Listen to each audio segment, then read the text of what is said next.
Lucas capítulo 4, deixa eu ver se eu prego, tem 15 minutos, mas Deus é bom. Versículo de número 38, Lucas 4, 38.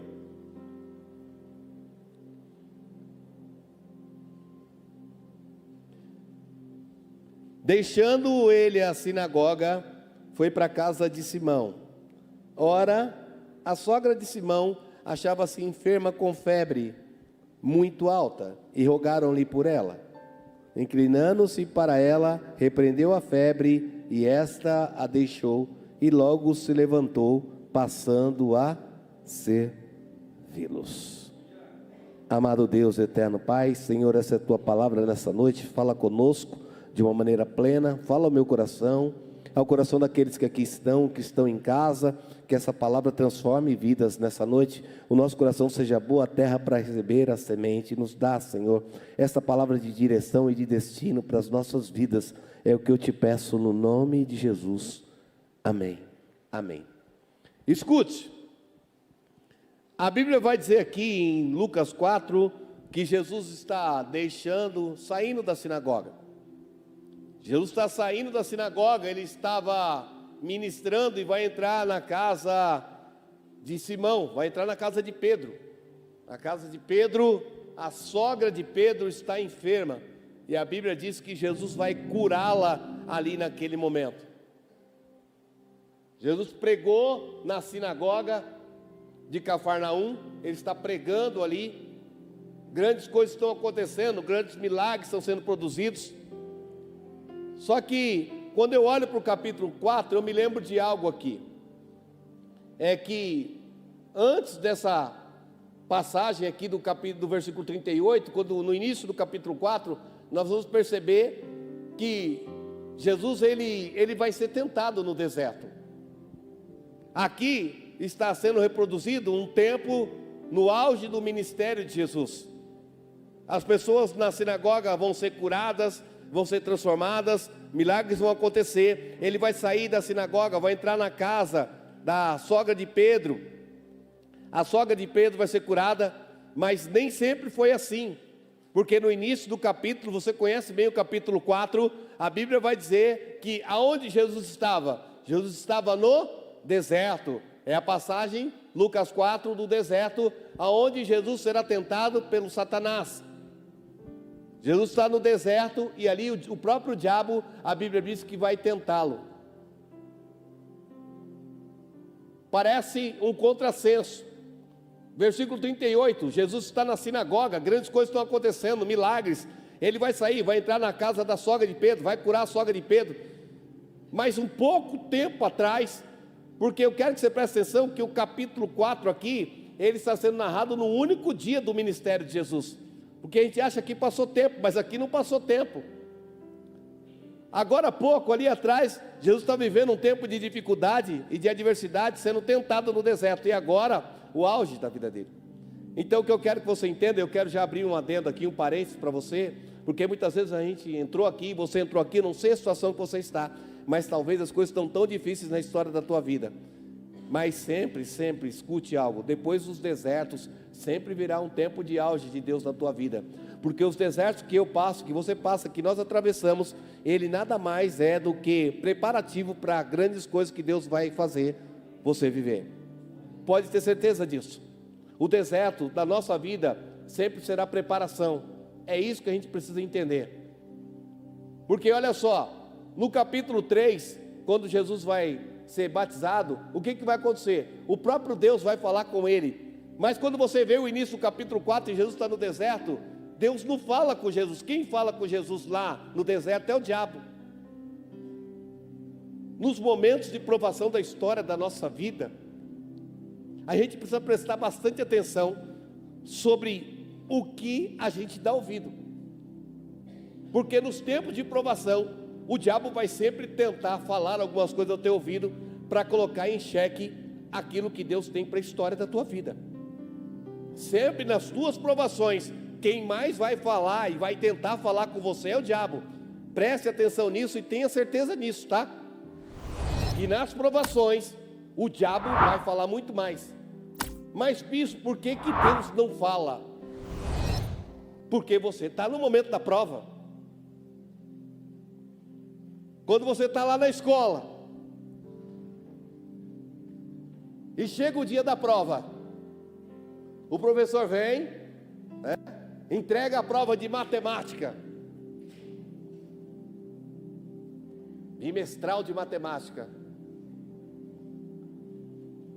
Aí o professor senta e fica só olhando para você. Você pode fazer pergunta para o professor? Professor, eu não sei aqui essa resposta. Espera aí que eu vou dar a resposta da questão 5 para você. Não, você tem que saber fazer. Porque você está sendo provado. Tem coisas que Deus vai permitir. Mas o diabo, escute uma coisa. Sempre que Deus fala com você, o diabo vai vir sempre para falar também. O que aconteceu no capítulo 3, eu estou resumindo, porque eu não tenho muito tempo. O próprio Deus vai dizer, esse é o meu filho amado em quem me comprazo, sim ou não? Ele vai elogiar o próprio Senhor Jesus. Aí vem o diabo, logo no capítulo 4, fazer o quê? Vai colocar em xeque a paternidade do Senhor. Vai colocar em xeque. Porque é dessa maneira que o diabo age. Ele sempre vai tentar agir assim na nossa vida.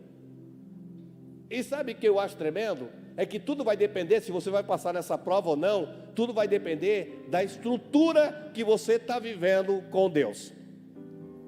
Olhe para o irmão que está do teu lado e pergunta para ele, você tem estrutura com Deus, sim ou não? Eu não estou perguntando, ei, escute, olhe para mim, presta atenção. Eu não estou perguntando se você é crente. Eu não estou perguntando se você está numa igreja, se você tem uma carteirinha de membro. Eu estou perguntando se você tem estrutura com Deus. Porque, olha uma coisa, coloque para mim Lucas 4,4, por favor. Lucas 4,4. E Jesus respondeu, dizendo, está escrito. Lembra o que está acontecendo aqui? O diabo está tentando testar a paternidade do Senhor. E Jesus vai dizer, está escrito. Sim? Lucas 4,8. Mais uma vez o diabo vai tentar. E Jesus respondeu, vai de Satanás, porque está escrito. Aí, pela terceira vez, o diabo vai tentar Jesus. Coloque o versículo 12, por favor. E Jesus respondeu, dito está. Olhe para o irmão que está do teu lado e pergunta para ele, para você, está escrito ou está dito? Ei, quem está comigo, diga amém. As coisas de Deus para mim e para você, elas estão escritas ou estão ditas? Há uma diferença aí, que eu quero que você entenda nessa noite. Aquilo que está escrito eu conheço, aquilo que está dito está em mim, é bem diferente. Escute, tem muita gente que vive por conhecer. Antes eu te conhecia de ouvir falar, porque eu posso ler, eu sei o que está escrito, mas quando Jesus diz assim, Satanás, pela terceira vez, isso está dito, alguém falou para mim, Deus falou para mim, eu não li em livros de história, eu não li em livros de palavra, não foi algo que eu li ali no telão não, bispo, sabe, isso aí não é algo que eu só leio no telão, é algo que está dito para mim, Deus falou para mim. Então o diabo pode se levantar contra a minha vida, ele pode tentar quantas vezes quiser, mas está dito algo de Deus, e o que está dito de Deus, não está em palavras escritas, isso está dentro do meu coração. Deus disse para mim, Deus disse para mim, porque nós vamos viver as tentações, as dificuldades, os problemas, nós temos visto aí, sabe, eu recebi tantas mensagens, de pessoas preocupadas, com problemas de saúde, e tantas outras coisas, mas, se está dito, se Deus disse para você, não é porque está escrito. Nas duas primeiras vezes Jesus falou, está escrito, para encerrar, porque depois do versículo 12, coloque o versículo 12 de novo para mim, por favor. Não tentarás o seu Deus, segue. E acabando o diabo, depois que ele falou que estava dito, acabou. O diabo, ei, vem para mim, presta atenção, hein? O diabo vai sempre tentar você quando você vai trabalhando só com conhecimento. Enquanto você achar que você conhece, o diabo vai ficar tentando você. Porque a gente vive assim, eu ouvi falar, está escrito lá. Não, irmão. Porque assim, escute uma coisa. O diabo, ele não tem medo se você sabe. O diabo, ele não tem medo se você leu a Bíblia 4 vezes. O diabo, ele não tem medo se você todo dia ouve a Bíblia no iPhone, no iPad. Ele não tem medo disso. O que na verdade faz a diferença é o que está dito dentro de você. É isso que faz a diferença na nossa vida. Por isso que muito crente no momento da provação, ele repete de ano. Muito crente no momento da provação, ele não passa. Sabe por que ele não passa? Porque não está dito para ele. Ele vive de conhecimento. Ele não está convertido, ele está convencido de alguma coisa, de frequentar uma religião, uma igreja. E aí nos momentos das provações, ele não vai passar na prova. Essa é a questão. Nós precisamos entender isso. Jesus está vivendo o auge, versículo 38, está tendo cura, libertação, mas olha de onde ele vem. Ele sabe o que ele está vivendo, e a gente precisa entender e compreender o que a gente está vivendo. Sabe, Jesus está lá, ele vai passar por isso, Cafarnaum vai ser tremendo, vai acontecer tudo isso, mas o que eu acho interessante é que a partir do versículo 23, quando Jesus sai, ele volta, ele vai para Galileia, o que vai acontecer? Ele vai para Cafarnaum, o que vai acontecer quando ele sai da Galileia, vai para Cafarnaum, e sabe o que vai acontecer? Quando ele chegar lá também tem uma sinagoga.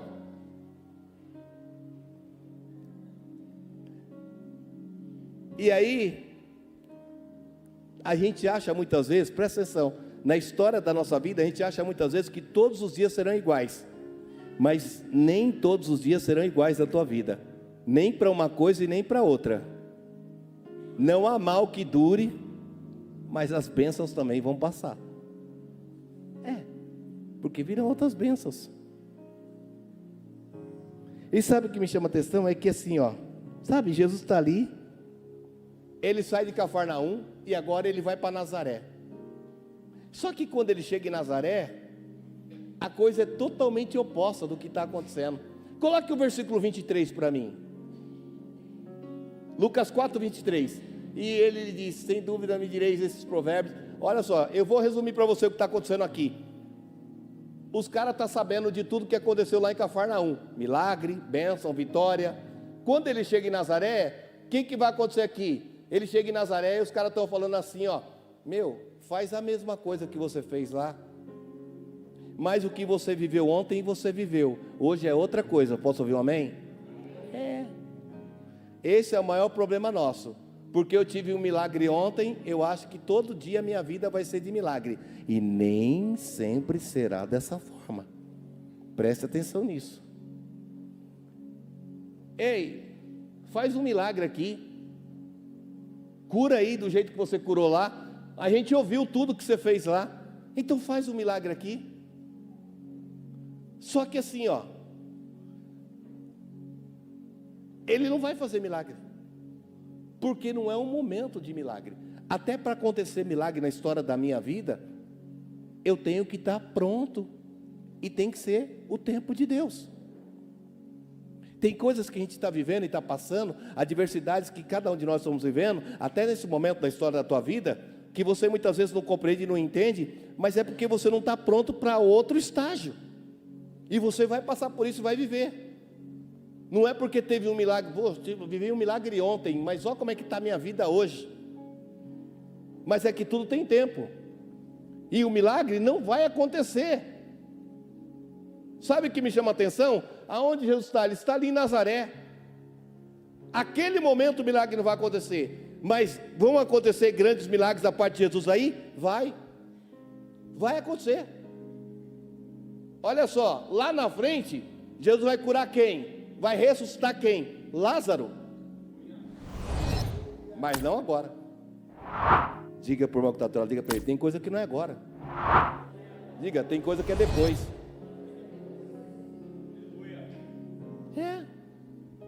Você não está pronto ainda para viver. Você não está pronto. Tem coisas que vão acontecer na sua vida, mas é depois. Nessa mesma área da tua vida, tem coisas que não é para agora, é para depois. E você precisa entender isso, que é para depois. No tempo certo vai acontecer. A gente muitas vezes acha que sabe qual é o tempo e sabe qual é a realidade, mas não. A única coisa que você precisa entender é que se não está acontecendo agora, descansa. Não chuta o balde. Não joga tudo para o alto. Se não aconteceu é porque não era o tempo. E no tempo de Deus, algo eu vou viver nessa área. Quem está entendendo isso, diga amém. Porque a gente é assim. Porque não aconteceu agora que eu queria, eu acabo abandonando o projeto. Eu acabo largando o plano. Não, deixa o plano ali. No tempo certo, Deus vai voltar naquilo. No tempo certo, Jesus vai voltar em Nazaré e milagres gigantescos vão acontecer. Mas não agora. Mas não agora. Não agora. Sabe o que eu acho tremendo? É que assim, ó. Sabe, Jesus vai sair, Ele vai voltar, Ele vai para Cafarnaum, Ele vai pregar. As pessoas vão olhar, vão elogiar, mas os próprios que elogiam ele, depois vão levar ele lá para o topo lá. Olha para o irmão que está atrás, diga para ele, toma cuidado com os elogios, tá? Diga para ele, nem sempre quem te leva para cima é que quer te elogiar. Ah, não é o que está escrito aí? Segue nos versículos aí? Eu estou resumindo. Pegaram Jesus, levaram no topo. Às vezes tem, irmão, tem crente que gosta de tapinha. Quem que gosta de tapinha nas costas aqui? Não precisa levantar a mão. Tem elogio que é para matar, viu? Levaram Jesus lá em cima, mas para que era? Não, era só para jogar ele lá de cima. A gente tem que tomar cuidado com isso. É só dentro, não é na palavra não, mas eu vou abrir esse adendo aqui. Porque tem gente que gosta, não está me levando para cima. Cuidado, toma cuidado. Nem todo mundo que te leva para cima é no intuito de te ajudar. Nem todo mundo, tá? Eu estou falando aqui. Ei, escute algo nessa noite. Meu tempo já foi. Mas eu quero que você entenda algo aqui.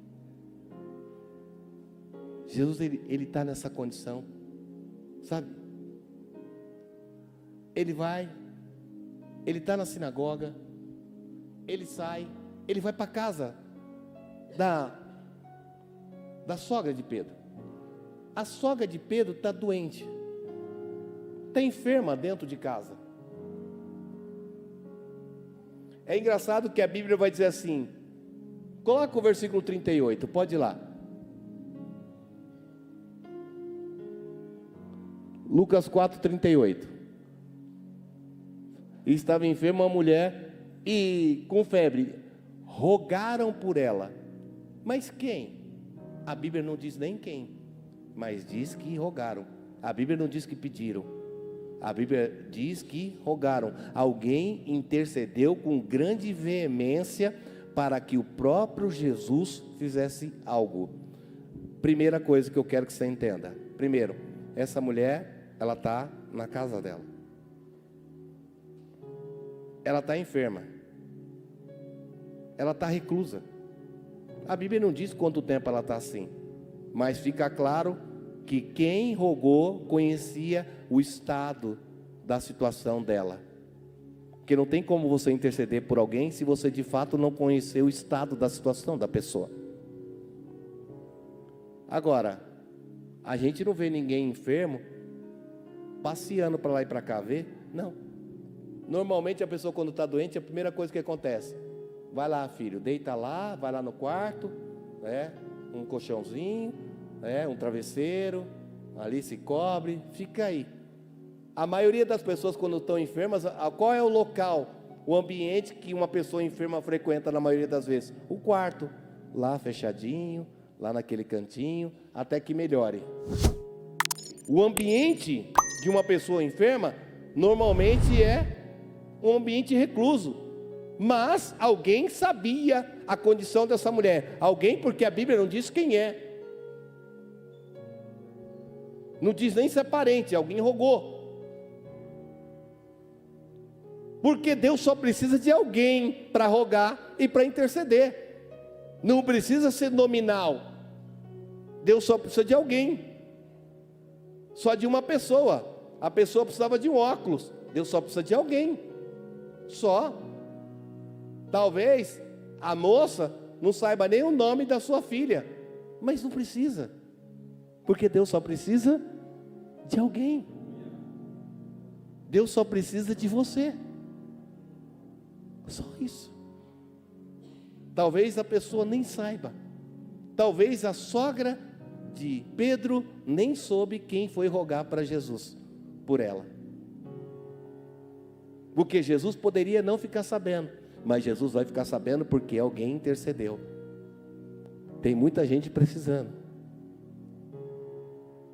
E você vai interceder. Posso ouvir um amém? Tem muita gente reclusa, fechada. Escute. Quantas mulheres donas de casa nós temos aqui? Isso. Abaixa a mão. As jovens não precisam levantar a mão não. Porque o jovem, o ambiente que o jovem mais frequenta em casa é o quarto. Eles dormem 14, 15 horas por dia. Agora, vamos falar com as mães assim. O ambiente que você menos frequenta da sua casa é o quarto. Você trabalha o dia inteiro, cozinha, sala, lavando, passando, cozinhando, lavanderia, não sei o quê. Quando chega de noite, lá para ir para o quarto, capota, já levanta, já arruma a cama, sai. O quarto é o lugar que você menos vai, sim ou não? Mas aí essa mulher agora, o quarto tornou-se o ambiente dela. Porque ela está enferma. Ela perdeu a condição dos outros ambientes. Ela está nessa condição, nessa situação que ela está. Com certeza, ela que tomava conta da casa toda, mas agora ela não pode, porque está assim. Mas aí alguém vai interceder por ela, porque aquele não é o lugar dela. Tem muita gente que está precisando que você interceda dentro da sua casa, dentro da sua família, que você tenha sensibilidade de ver que dentro da sua casa tem pessoas perdendo ambientes, perdendo relacionamento, pessoas que estão ficando reclusas e que Deus está contando com você para mudar essa história, para mudar esse momento. Tem pessoas que precisam sair desse ambiente de clausura, de depressão, entendeu? Precisam recuperar. Sabe por quê? Porque a Bíblia vai dizer, segue o versículo 39. Olha, essa mulher, o que acontece? Ela tinha serventia. Ela era serva, Tem gente lá, entendeu? Dentro da sua casa, que precisa da sua intercessão para ele se levantar. E para voltar a servir, voltar a ser útil. E a gente precisa ter a sensibilidade de rogar a Deus por essas pessoas. Às vezes a gente ora por tanta gente, mas a gente tem que orar primeiro pela nossa casa. A gente ora por tantas pessoas, mas precisamos orar. Deus está falando comigo também, tá? A palavra é para mim também, é para nós. Posso ouvir um amém? Tem pessoas dentro da minha casa que eu preciso levantá-las, que elas precisam voltar a ser úteis. Útil dentro da família, útil fora, útil no ministério, mas eu não tenho muitas vezes intercedido. Então nós vamos tirar 5 minutos de oração, fique de pé. Mas não é por mim, é pela minha família. É pela minha família. Então eu quero que você se junte com a sua família aí, que é culto da família. E se alguém da sua família não está aqui, você vai orar. Irmão, o Quem crê que Deus está falando aqui? Vou orar pela sua família. Não, mas eu vim por mim. Não. Abraça a sua família aí. Abraça a sua família. Isso. Chega perto, irmão. Chega perto. Não precisa ficar ninguém longe. Pode juntar os obreiros, intercessor. É algo profético que Deus colocou no nosso coração aqui. Vamos orar. Vamos orar. É importante. Ai, bispo, minha família não está aqui. Abrace ela pela fé. Abraça aí. Abraça aí. Se algum obreiro, obreira puder chegar com os irmãos, com as irmãs que estão sozinhos, vai aí próximo, para ninguém ficar sozinho. Intercessores podem também. Podem ir, para não ficar ninguém sozinho. Isso. Abraça. Isso. A minha família.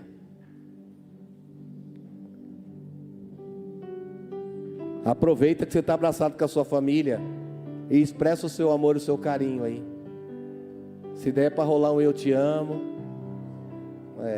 Ouvi uns dois aqui, ó. Ô glória. Isso. Diga, eu vou rogar por você hoje aqui. Diga, olhe nos olhos e diga, eu vou rogar por você. Ei, irmão, olhe para mim, presta atenção.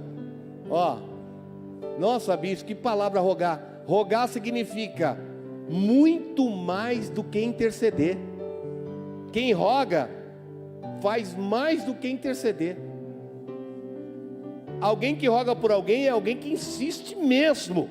Alguém que não larga enquanto não acontecer. Esse é alguém que roga. Rogar é ser insistente naquilo que eu estou fazendo. E eu não posso orar pela minha família se não for assim. Eu tenho que orar dessa maneira. Então, comece a orar aí. Pode começar a orar. Não sou eu que vou orar não, é você. Eu vou te dar uns minutos aí. Pode começar a orar. Isso. Pode orar. Isso. Abra sua boca aí.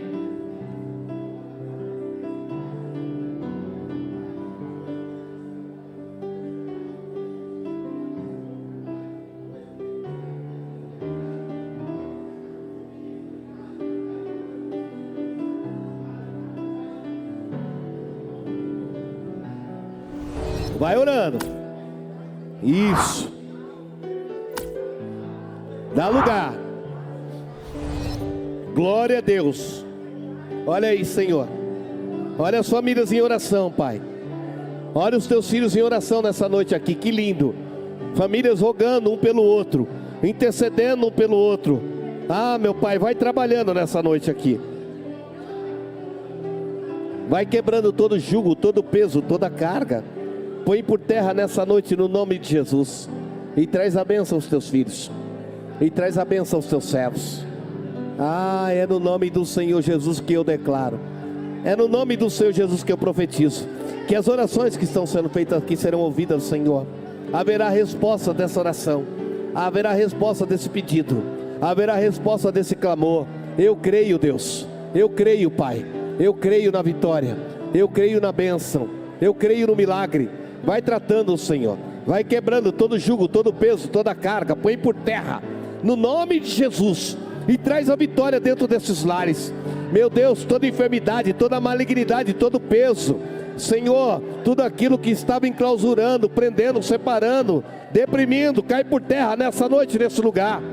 Olha as famílias que estão em oração, Pai. Nós intercedemos aqui, profetizamos aqui, declaramos aqui pelo poder da Tua graça. Olha que lindo, Senhor. Olha o Teu povo orando.